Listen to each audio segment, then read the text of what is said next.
BFM Business, BFM Crypto, le club. Avec nos experts du jour, ils viennent de nous rejoindre. Alexandre Lourimi, associé fondateur du cabinet Orwell. Bonjour. Bonjour Guillaume. Bienvenue sur notre plateau. Ronan Pauillac vient également de nous rejoindre pour Ouro Capital. Bonjour.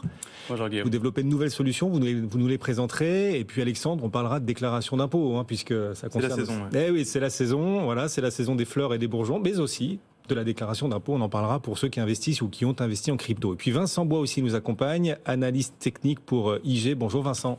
Bonjour. On est ravis Vincent de vous retrouver. On a un Bitcoin aujourd'hui aux alentours des 27 300 $ pour ceux qui ont envie d'y investir pour diversifier. On rappelle que c'est vraiment de l'ultra diversification. Quels sont les prochains seuils que vous allez regarder ? Alors, en effet, on a eu un retour en arrière. Pour le moment, un maintien. Le week-end a permis de se maintenir sur ces 26 600 $ que l'on surveillait, mais qui ne permet pas encore de dépasser ces 28 000 $ qui permettrait un peu d'effacer cette perspective plutôt baissière. On attend toujours plutôt un retour donc vers les 25 000 $. On l'a précisé notamment la semaine dernière. Ces 25 000 $ qui permettraient de valider la tendance haussière que l'on a depuis le début de l'année en repassant au-delà des 30 000 $, ou au contraire, si l'on venait casser ces 25 000 $, une accélération un peu plus importante vers des niveaux un peu plus bas. Actuellement, on surveille les 28 000 $ pour essayer de supprimer cette perspective baissière, ou au contraire, sous les 26 600, attention, c'est ce qui est plutôt privilégié pour le moment, un retour vers les 25 000 $. Ce sont des seuils techniques, ce ne sont pas des conseils d'investissement. On le rappelle aussi à ceux qui nous suivent en direct. Le Bitcoin, donc, dont on parlait à l'instant, et puis l'Ether. L'Ether, de son côté, rôde, zone autour des 1820 $. Quel potentiel sur l'Ether voyez-vous pour la suite, Vincent ? Oui, l'Ether, lui, s'est bien maintenu sur un niveau technique qu'on surveillait, 1730 $, donc un maintien important. C'était un support que l'on avait vu à plusieurs reprises durant 2021, 2022, et qui soutient encore une fois le cours de l'Ether. Au niveau technique, il faut se maintenir au-delà des 1800 qui permettrait d'aller chercher les 1880. Mais de la même façon, s'il y avait un risque sur les marchés traditionnels ou sur le Bitcoin, probablement l'Ether serait également entraîné et pourrait aller chercher à nouveau le test des 1730 qu'on surveille avec attention parce que de la même manière, si nous cassons ce niveau, cela pourrait entraîner une chute plus brutale. Merci. Vincent Bois en direct avec nous. Vous nous accompagnez, Vincent, depuis IG, l'Ether, le Bitcoin. Et pour ceux qui ont déjà investi, votre déclaration de revenus de crypto. On va en parler. On est en pleine saison, effectivement. Alexandre Lourimi pour Orwell nous accompagne. Alexandre, on a pas mal de questions. Vous avez reçu des questions très pratiques sur le sujet. On y va, on est prêt ? Absolument. Alors c'est parti. On va vous poser cette première question d'un investisseur qui s'appelle Henri. J'ai investi dans les cryptos, nous dit Henri. Que dois-je déclarer, du coup, cette année ? Alors, deux choses. Déjà, il faut bien avoir en tête que la France, pour une fois, on peut s'en féliciter, est un des premiers pays dans le monde à avoir créé un régime fiscal dédié aux crypto-monnaies, relativement clair, même si c'est complexe, on va le voir, et applicable, en fait, concrètement, en pratique. Ce régime, il prévoit deux choses principales. La première, la déclaration des cessions d'actifs numériques, puisque le terme actif numérique est désormais le terme consacré par la loi. Et dans un deuxième temps, la déclaration des comptes d'actifs numériques détenus à l'étranger, sur le modèle de la déclaration des comptes financiers que maintenant tout le monde connaît. S'agissant de la première déclaration, elle consiste à déclarer chaque année la totalité des cessions de crypto qu'un contribuable a réalisées. Et la spécificité, c'est la notion de cession de crypto. Par cession de crypto, ce qu'il faut entendre, c'est la cession de crypto, la vente de crypto, contre autre chose que des cryptos. C'est-à-dire que, et c'est une des particularités de la France, les échanges entre crypto-monnaies ne sont pas imposables. Vous pouvez échanger du Bitcoin contre de l'Ether, et même contre des stablecoins si vous voulez vous protéger contre les pérégrinations du marché auquel on assiste notamment aujourd'hui, sans générer de fiscalité. Et ça, c'est super intéressant pour les traders, tout le monde s'en félicite, notamment pour l'utilisation de services dans la finance décentralisée, par exemple. Cession, c'est tout simplement, et en pratique, la vente de crypto-monnaies contre une monnaie en cours légal, qu'il s'agisse de l'euro ou du dollar ou n'importe quelle autre devise, ou, et ça, les gens ont parfois tendance à l'oublier, l'utilisation de crypto en paiement de biens ou de services. Donc, que si je paye en Bitcoin, un café, ça peut exister, il y a quelques endroits qui le permettent, je dois le déclarer. Absolument. que ce soit un café d'une valeur d'€1, une baguette également, ou une consultation d'avocat par exemple, cette utilisation en paiement de crypto génère de l'imposition et on considère que les cryptos sont vendus à hauteur de leur valeur en euros à la date du paiement. Donc ça, c'est pour la déclaration des cessions. Si vous êtes dans une de ces situations, vous allez devoir vous en préoccuper cette année. La deuxième déclaration, c'est une déclaration des comptes uniquement, qui peut s'appliquer indépendamment de la réalisation de cessions au cours de l'année 2022, dès lors que vous avez détenu, ouvert ou même clos un compte d'actifs numériques détenu à l'étranger. Mais si j'ai ouvert un compte par exemple sur un PSAN, le fisc est déjà au courant ou c'est moi qui dois l'en informer? C'est déjà pré-rempli quand il s'agit d'un PSAN? Voilà, alors ça c'est les deux critères qui permettent de faire entrer un compte dans cette déclaration ou pas. Il y en a deux. Le premier, c'est il faut que le compte en fait, soit un compte ouvert auprès d'une plateforme qui détient des cryptos pour votre compte. Donc ça exclut tous les wallets non custodiales, c'est-à-dire Ledger et tout. Exactement, Ledger, MetaMask. Et il faut que le compte soit hors de France. Donc ça exclut toutes les plateformes qui sont domiciliées en France. Puisque, comme vous l'avez dit, pour ces plateformes, l'administration fiscale a déjà des informations à disposition. Ok, Binance par exemple. C'est à l'étranger Binance ou comme c'est un PSAN, mais non, c'est pas hors de France, donc je n'ai pas besoin de le déclarer. En fait, le critère, c'est pas le PSAN, parce qu'on peut être PSAN en France sans être domicilié en France. Mais Binance, en l'occurrence, est domicilié en France. Maintenant, ils ont créé une filiale, Binance France. D'accord. Donc, Binance ne devrait plus entrer dans le champ de cette déclaration à partir de cette année. Margot nous écrit combien, alors ça manque peut-être de détails, mais enfin voilà sa question, combien vais-je payer d'impôts sur mes cryptos? Alors, c'est vrai que c'est compliqué de répondre sans passer préalablement par une consultation fiscale, déjà. Et en revanche, on peut parler des modalités de calcul de cette déclaration. Le régime actuel, il a la spécificité d'exonérer en fait les transactions crypto-crypto, et donc pour ce faire, on a prévu un mécanisme de calcul de la plus-value imposable assez complexe que je ne vais pas détailler, mais ce qu'il faut retenir, c'est que sur chaque session réalisée au cours de l'année 2022, on va devoir déclarer une plus-value, enfin calculer une plus-value ou une moins-value.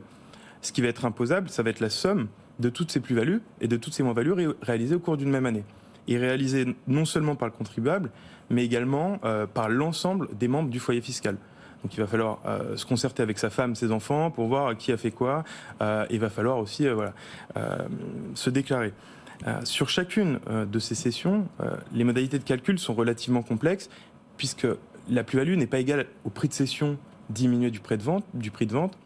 Ce qui constitue la plus-value, ce qu'il faut regarder pour déterminer la plus-value, c'est la plus-value globale sur le portefeuille, la plus-value latente sur le portefeuille.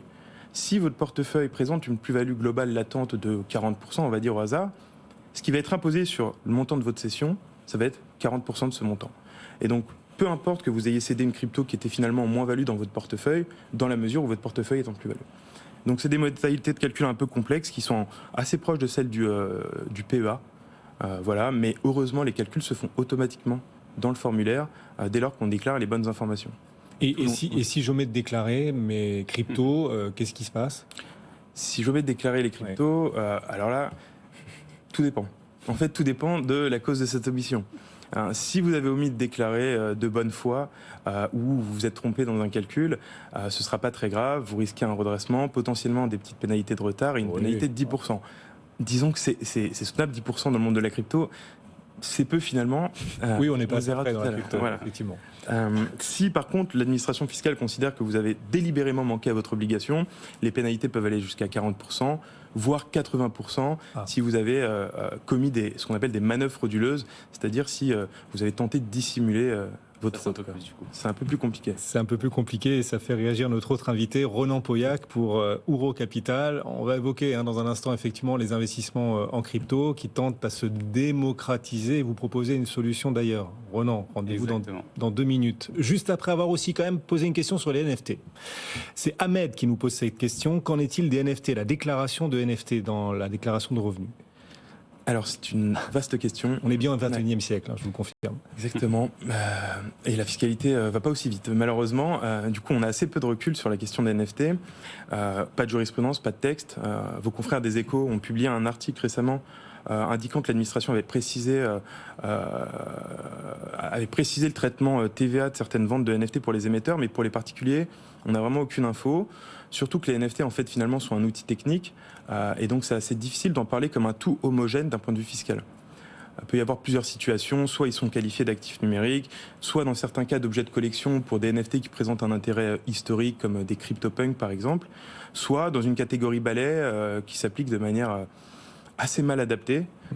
Ce qu'il faut retenir en pratique, parce que les contribuables vont devoir déclarer et ils ne sont pas tenus de passer un master de droit fiscal pour déclarer leurs impôts, il faut avoir une approche pragmatique et donc selon les cas, soit considérer tous ces NFT comme des actifs numériques et appliquer le régime dont on vient de parler, soit lorsqu'on a des situations plus risquées financièrement, consulter ou alors creuser la question. Ronan Pouillac, vous savez, vous avez fait votre déclaration, c'est fait, c'est bon ? C'est en cours. C'est en cours, vous êtes en plein dedans alors. Il reste un petit peu. Je vous voyais écouter attentivement à l'instant notre invité, Ronan Pouillac pour Ouro Capital. On va parler, alors on parlait là de la déclaration de revenus, mais avant de remplir la déclaration de revenus, encore faut-il avoir investi. Exactement. Et vous proposez sur ce point des solutions. Vous venez d'ailleurs avec Ouro Capital d'obtenir l'enregistrement PSAN auprès de l'AMF, donc félicitations. Vous vous définissez comme, alors je vous cite, vous vous définissez comme le chaînon manquant entre la finance traditionnelle et le monde des cryptoactifs. Rien que ça. On en voit de plus en plus des passerelles entre la finance traditionnelle et les cryptos. Qu'est-ce que vous apportez plus, vous ? En fait, avant de créer la société Ouro Capital, j'ai travaillé pendant 7 ans au sein de la salle des marchés de BNP Paribas sur la clientèle banque privée et conseiller de gestion en patrimoine. Et du coup, j'ai pu voir l'évolution de la perception des cryptos auprès de ces acteurs. Donc, comme pour beaucoup, au début, les cryptos, elles étaient quand même assez mal vues. Mais aujourd'hui, on voit un réel changement. Et il y a de plus en plus de conseillers financiers qui ont envie d'intégrer des cryptos dans le portefeuille de leurs clients, mais qui n'ont pas d'outils adaptés pour le faire. Le but d'Ouro Capital, ça a été de créer une plateforme qui permet d'investir sur les cryptos avec les mêmes outils et la même réglementation que la finance traditionnelle. C'est-à-dire apporter un outil clé en main, rassurant peut-être aussi pour les conseillers de gestion de patrimoine qui voient peut-être leurs clients les plus jeunes demander une diversification en crypto, peut-être pas que les plus jeunes d'ailleurs, de plus en plus de clients. Les CGP veulent ne pas paraître à la ramasse devant leurs clients et pouvoir aussi leur proposer un peu de crypto désormais. Qu'est-ce que votre outil permet justement ? Enfin, en quoi votre outil peut-il s'avérer rassurant pour un conseiller en gestion de patrimoine traditionnel qui d'habitude vend plutôt des produits d'assurance vie à ses clients ? Alors, le premier point, ça va être une plateforme qui va être simple d'utilisation pour qu'un investisseur ou un conseiller de gestion en patrimoine, même novice, puisse investir sur les cryptos. Et le deuxième point important, ça va être la création de solutions innovantes comme la création des paniers Ouro Capital. Ces paniers, ça va être la possibilité d'investir sur un portefeuille diversifié en un clic. C'est ça l'intérêt qu'on va mettre en avant chez Ouro Capital. C'est de mettre en avant ces paniers. On délègue la gestion à Ouro Capital. Des paniers de quoi ? Il y a quoi dans vos paniers ? Dans vos fonds, en fait, c'est comme des fonds, quelque part. Alors, non, parce que là, ce sont des cryptos. En fait, ces paniers Ouro Capital, ils vont être destinés à toutes les personnes qui ont envie d'investir sur les cryptos, mais qui ne savent pas comment s'y prendre ou qui n'ont pas envie de suivre le marché au jour le jour. Lesquels choisir, et puis pas le temps de suivre les projets qu'il y a derrière chaque crypto. C'est exactement ça. Et donc, le but, c'est vous donner la possibilité d'investir sur des cryptos composés du top 5, top 10, top 20 en termes de capitalisation. Et l'intérêt de ces paniers, c'est qu'ils sont dynamiques. Qu'est-ce que ça veut dire ? Ça fait que si on a une crypto qui va s'effondrer, comme par exemple Monero qui faisait partie du top 5 en 2018, mais qui a aujourd'hui perdu 60-70% de sa valeur, elle va être automatiquement retirée du panier. À l'inverse, s'il y a une C'est dommage, une fois qu'elle a perdu 70%, elle peut peut-être rebondir. Et vous la sortez automatiquement au moment où elle va peut-être rebondir. Alors non. On prend la baisse, mais on s'empêche. Elle sera déjà sortie. L'intérêt, c'est que s'il y a une nouvelle crypto qui émerge, elle va être intégrée automatiquement dans le panier. D'accord. Et il y a plusieurs profils de paniers. C'est-à-dire que je voyais sur votre site, il y a des paniers de crypto associés à leur usage, à la finance décentralisée. Des paniers de NFT aussi, c'est ça ? De crypto associés à des NFT ? Enfin, alors, chacun peut y aller selon sa sensibilité, son appétence au risque. Même si j'imagine que tout est risqué dans ce que vous proposez. On est quand même dans l'univers crypto, là. Même si vous diversifiez, qu'il y a plein de cryptos différentes dans chaque panier, ça reste relativement risqué. L'objectif, en fait, c'était un petit peu de copier ce que l'on peut voir sur le marché action. Ouais. Quand on a envie d'investir sur le marché action, on peut très bien vouloir investir sur une thématique comme les bancaires ou le luxe. La logique, c'est exactement la même sur nos paniers. On a créé des paniers avec plusieurs thématiques, de la DeFi, des smart contracts ou par exemple des NFT. Et quel panier attire le plus d'investisseurs aujourd'hui ? Puisque vous avez plusieurs profils de paniers, plusieurs profils peut-être d'investisseurs, quel est celui qui attire le plus en termes de collecte ? Je dirais aujourd'hui, c'est le Ouro Crypto Top 5. C'est quoi ? Qui va être composé des 5 plus grosses capitalisations, toutes thématiques confondues. Ah oui. l'objectif et l'intérêt, c'est de se dire que une fois qu'on a envie de faire le premier pas dans les cryptos, on a envie d'investir sur les large caps qui ont déjà fait leurs preuves. Mais alors, les distributeurs, les conseillers en gestion de patrimoine, dans le monde traditionnel, doivent faire remplir désormais aux clients, aux investisseurs, aux épargnants, une fiche d'appétence au risque. Elle existe, cette fiche, sur votre site? Enfin, comment ça se passe de ce point de vue-là, en termes d'appétence au risque? Vous renseignez bien tout le monde? Enfin, alors, voilà. En fait, c'est un peu ça le sujet. C'est qu'aujourd'hui, on n'est pas soumis aux mêmes obligations. C'est ça. En fait, il faut rappeler que la réglementation PSAN, elle mettait l'accent sur la lutte contre le blanchiment d'argent et le financement du terrorisme, et assez peu sur la protection des investisseurs. Ce problème, il va être résolu avec MiCA, mais il va rentrer en vigueur qu'à partir de 2025-2026. C'est pour ça que chez Eurocapital, on a mis dès à présent en place les règles de la directive MiFID qui normalement s'appliquent aux produits financiers classiques. Par exemple, sur tous nos produits, on a créé des documents d'information qui va viser à être transparent sur les risques encourus en investissant sur les cryptos et à être transparent sur les marges que l'on prend. Bon, quand même, on peut s'interroger. Je me mets à la place, par exemple, d'un investisseur crypto qui est dans les cryptos depuis déjà plusieurs années. Voilà, on est vraiment dans l'esprit un peu punk de l'investisseur crypto initial.